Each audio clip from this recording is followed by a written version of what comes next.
That was a wonderful conversation with Ian Bremmer and Ambassador Chan, and really is a perfect setup for our next conversation with a very highly regarded statesman and corporate executive, and someone I've known for a long time. I won't say how long, but a long time.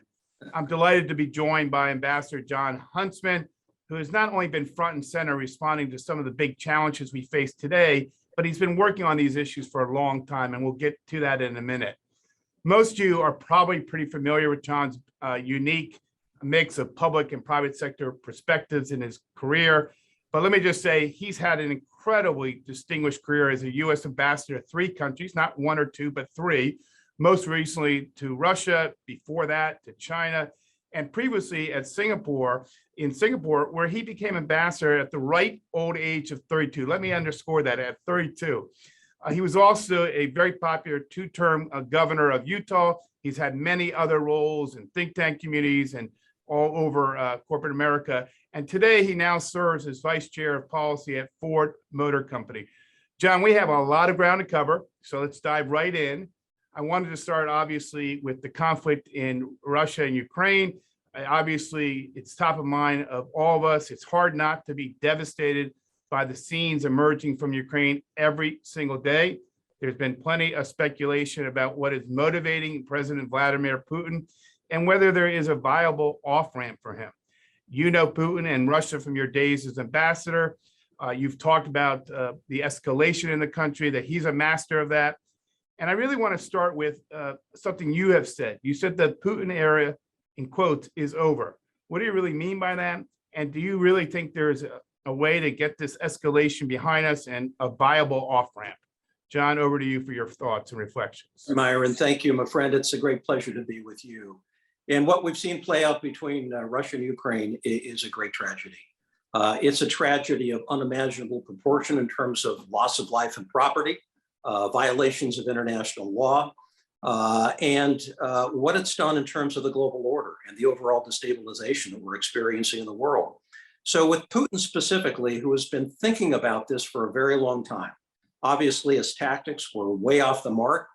His battlefield tactical intelligence was inaccurate, the timing and their expectations way off the mark. So Putin today sees himself fighting basically a 3-front war, one against Ukraine, the other against the West as it relates to economic sanctions, which are tight and appropriate and should be made tighter, in my opinion. And then he's got a war against his own people. That might not be manifest today because so many of his people are living in a bubble of propaganda. But as the body bags return, Myron, we saw this during conflicts in Syria. When body bags returned to Russia by the hundreds, not the tens of thousands like we're going to see this time, there was great backlash toward the government in Moscow. The body bags are going to be returning, and there's no way, in my estimation, that Putin can survive this war on 3 fronts.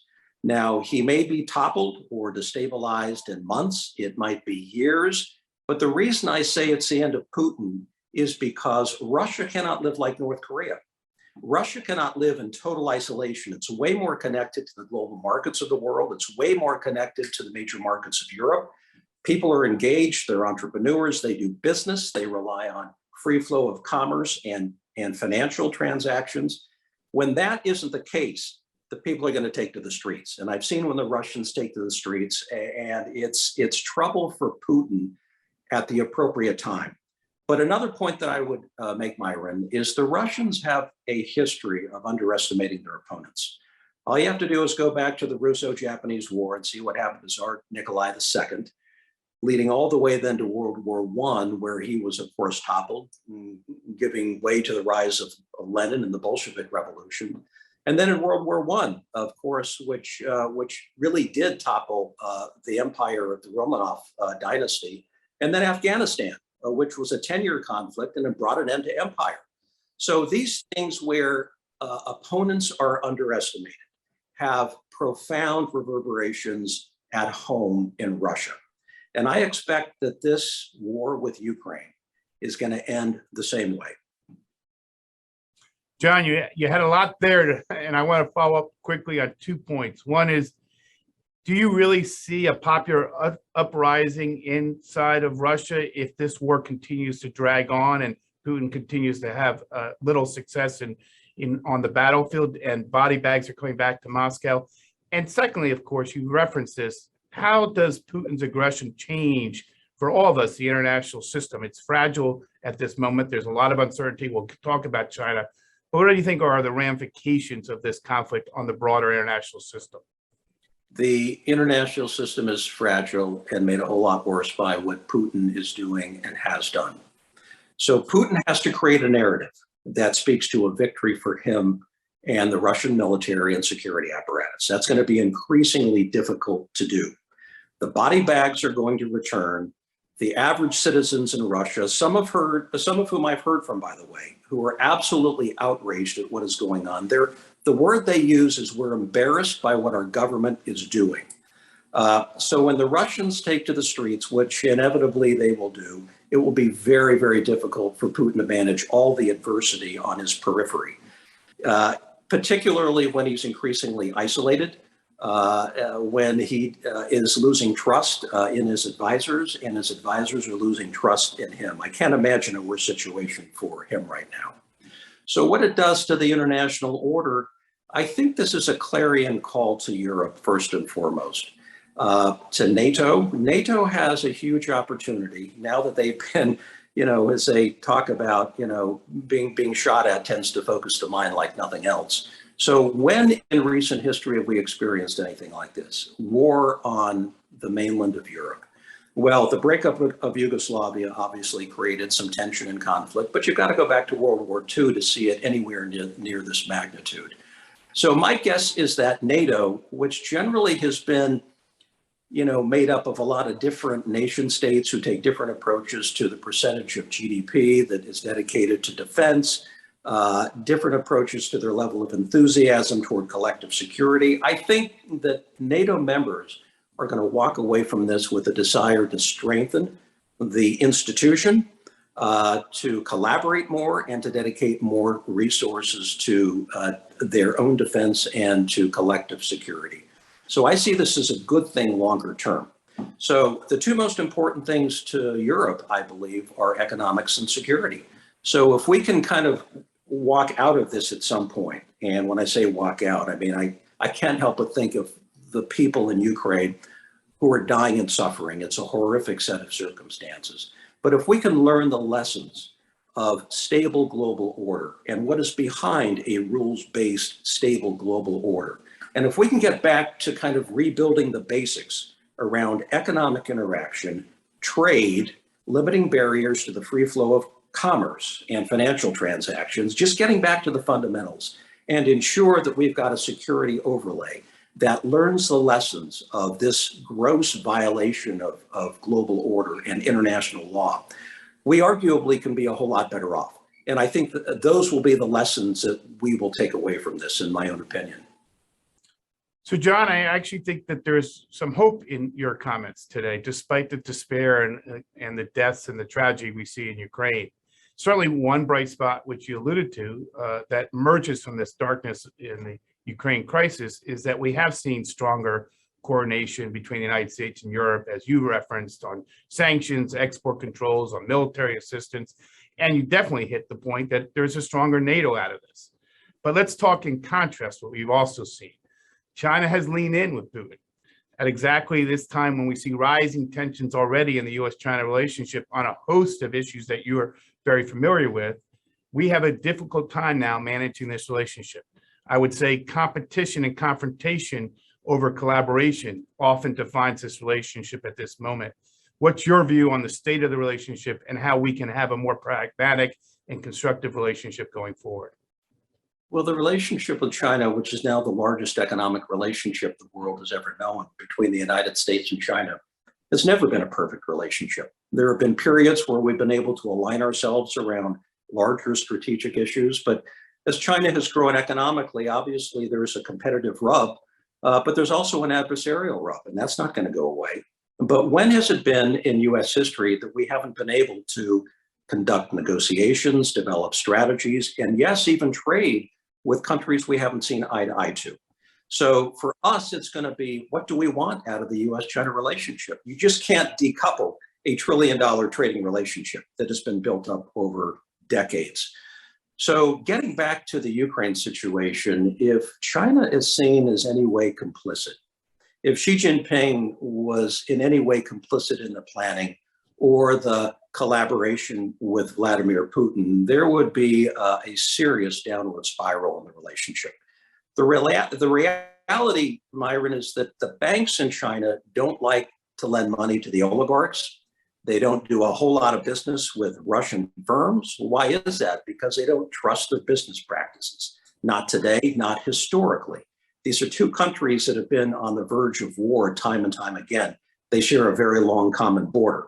So realistically, this bromance that we have been reading about between China and Russia, optically, I think should give us great concern. But when you scratch away at the surface just a little bit, there isn't a lot of throughput.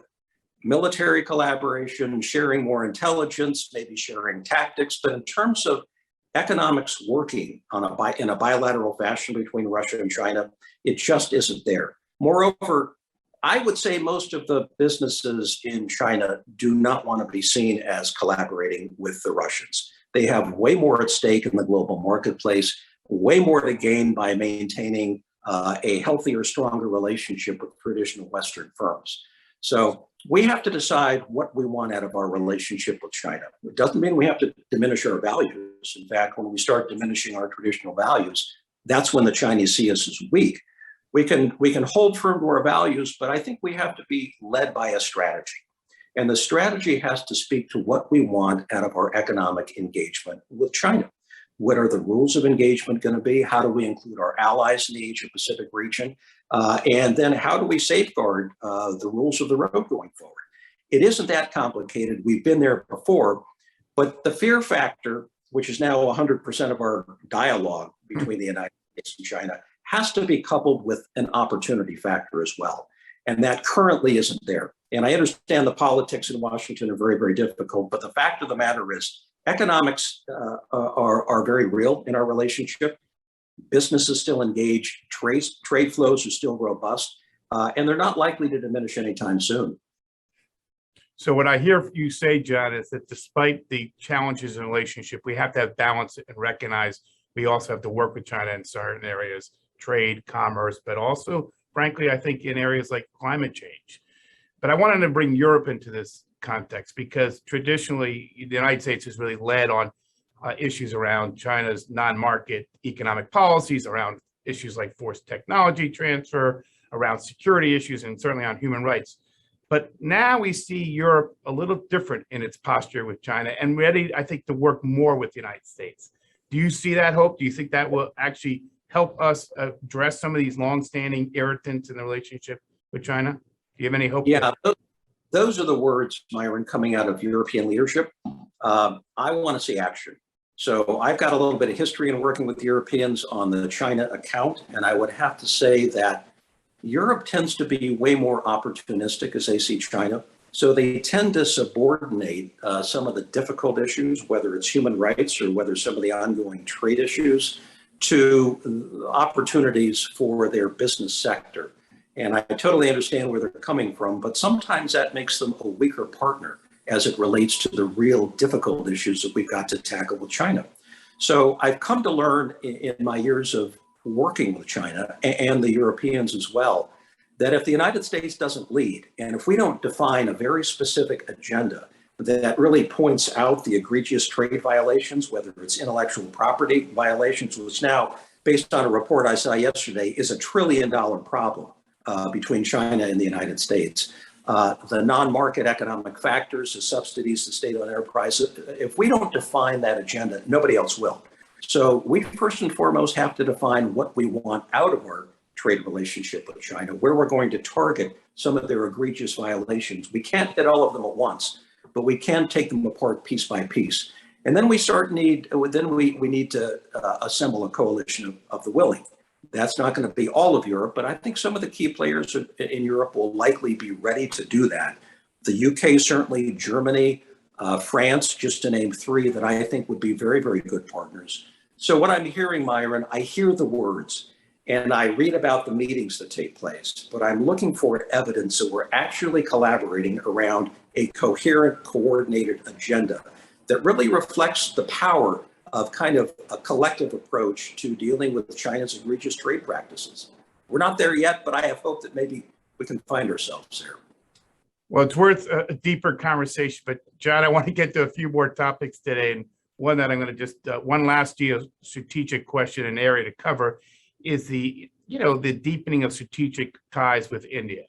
This is a huge country. This is a country beyond its size. It's looking to play a bigger role on the international stage and key player in anything we do in the Indo-Pacific frame. And it faces challenges with China, but it also has historically interesting ties with Russia. And you've seen its position in this conflict is different than, say, the United States. Where do you think we can go in this relationship quickly? How can we strengthen the relationship with India at a time where Prime Minister Modi still seeks some strategic autonomy? I think the relationship with India is one of the most exciting and extraordinary relationships that has evolved in recent years. And it's happened under multiple administrations. And I say that because India has been tightly aligned with the old Soviet Union and more recently Russia. They've been a leader in the non-aligned movement, but they've grown up a lot. They're the largest democracy in the world. They're soon to be the largest country in terms of population. They have a brilliant technology class with whom we've collaborated a great deal. We have a huge Indian American population in the United States. So there's a lot that we can do. I know Narendra Modi. I know Jai Shankar, who's the foreign secretary.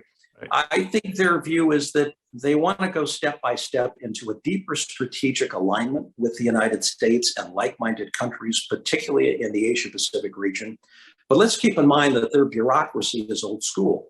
And their bureaucracy is still tuned to the old rhythms of diplomacy and purchases from Russia and diplomatic engagement. So it's going to be a step-by-step approach by the Indians, articulated by India's leaders and then followed up on by what sometimes is an unmovable bureaucracy.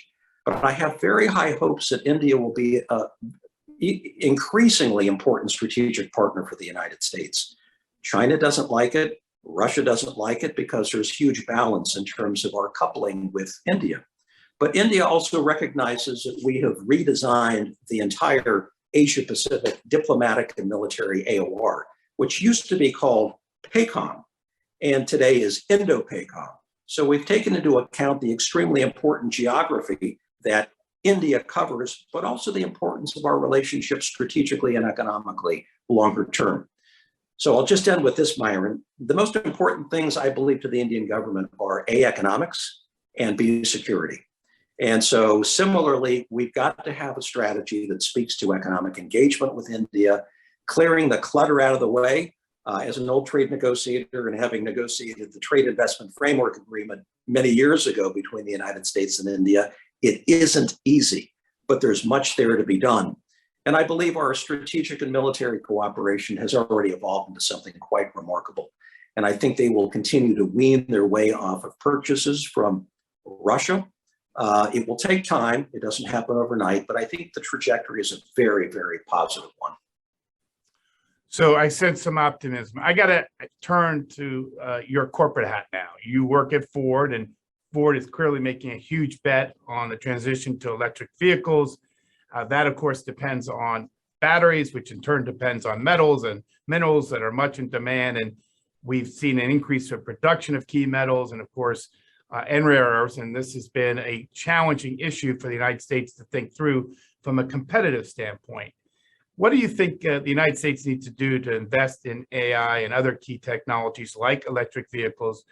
And what do you think Ford is thinking about in this revolution or evolution in terms of the public-private piece of this, how we all work together to make the United States the cutting edge of technology, and particularly with Ford, EV and electrical vehicles. So your thoughts?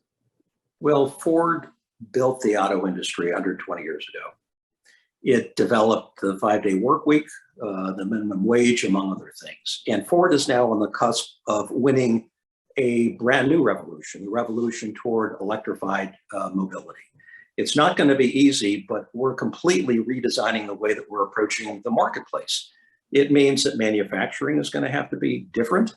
putting down $12 billion in Tennessee, for example, for new manufacturing and assembly, side by side battery plant that we'll be doing a joint venture on. Looking at supply chains that will consist of completely different components and a trained workforce. I mean, the men and women who are the heroes of any manufacturing operation, who are going to have to kind of look differently at the whole assembly and manufacturing process. So we believe that we can not only compete, but we can win in what is, I think, the most important industrial revolution that this country has seen. It's enormous. And the impact, I think, will be a very positive one longer term in terms of the unleashed innovation, the jobs that are created, and our ability to really compete against China longer term. But right now, China is kicking our rear ends when it comes to this particular sector. So in this country, things like the CHIPS Act, I think, are very positive. Bringing back basic manufacturing for something as important as semiconductors, where we owned it just a few decades ago, back to the United States is critical. But it also means that key inputs and raw materials like lithium, like nickel, are going to have to be reproduced here in the United States. We have it all. We have the ability to compete and win like no other country on earth. But it means that the government is going to have to align itself with the aspirations of business. And that is going to be slow and it's going to be cumbersome. And that's the one aspect that I really do worry about. We can reopen mines. Tens of thousands have been closed over the last many decades. We have to do that if we're going to compete and win. Otherwise, you've got supply chains that take you directly to China and it becomes self-defeating. So yes, with China, there will be a level of collaboration on supply chains. They're just too big and too complicated, too well established to think otherwise. But we also should own some critical inputs here in the United States, not just here, but North America, including Canada, which is moving very, very quickly in terms of reopening mining and going after some of those critical inputs and raw materials. So yes, we can compete and we can win, but it's going to have to be a joint effort with the United States government and their ability to, through regulatory means and otherwise, to make sure that we are on our best competitive footing. We are not today. John, this has been a fascinating interview.